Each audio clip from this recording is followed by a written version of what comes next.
Hi, Kevin Yoder here again with the Yoder team and KevinYoder.tv. Another episode. This will be our midsummer episode and a very exciting one. Hot topic.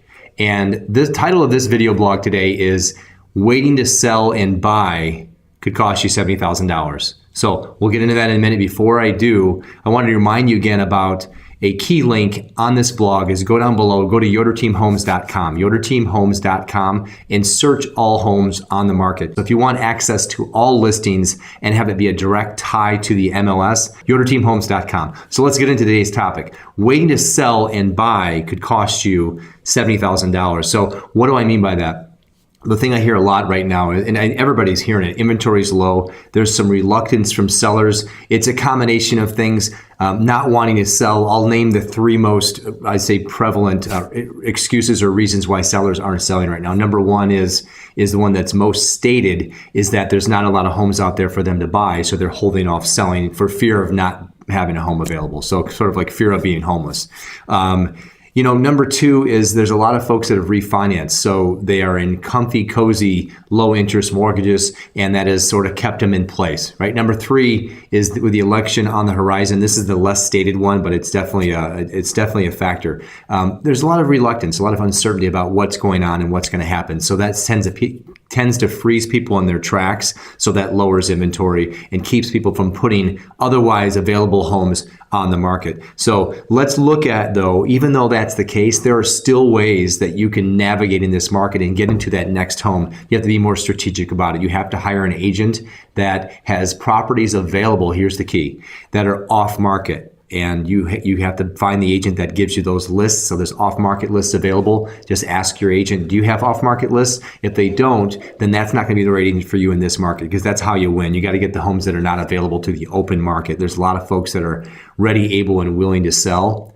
And once you get access to that, but they're not on the market, right? So you have to find the agent that gives you that information. So let me give you some snapshot, just quick comparisons. Back in 1981, the interest rates were about 18%. Today, we're below, let's say, 3.5 to 3.75. So a big difference, right? 2016, 3 under 4, 18% in 1981. So there's a stark contrast.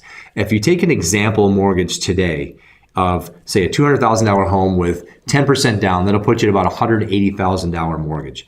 That payment on that mortgage at 3.75%, let's round that up. I know they're lower than that right now, currently today, but let's just round it to 3.75%. That puts your payment at $834 a month. That is not including taxes and insurance. That's principal and interest only. So remember that number, $834, right? Based on that scenario. It's a typical, just over the average sale price, pretty typical West Michigan purchase scenario, $834 a month. So here's the key. Over the 30-year mortgage, one will pay in interest on that about $120,000. So everyone knows that you pay interest on a mortgage. It's about $120,000 over 30 years. You'll pay that off in 2046. So this is where the numbers get interesting. Let's just assume as the economy improves, as it usually does, the interest rate should hike up a little bit. Let's just take a modest increase of 1.75% on that mortgage. So now we're going from 3.75% interest to 5.5%. Let's assume this happens after the election, but not until next year. So spring 2017, and now we're at 5.5, okay? Take the same scenario, $200,000 home, 10% down, $180,000 mortgage. Now the payment, though, it jumps from $834 a month up to $1,022 a month. So that's $188. So now we're suddenly talking about real money, $188. That's the equivalent of a lot of people's car payments, right? Annually, that's $2,256.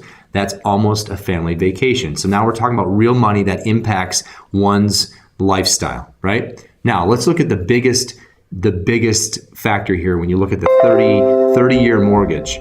And how paying it off in 2046 with 5.5% interest. We talked about it's $120,000 interest in its entirety with 3.75%, but on 5.5, that number jumps from $120,000 up to $188,000. So now we're basically looking at about a $70,000 increase for waiting. So that's where we get the title of this video blog.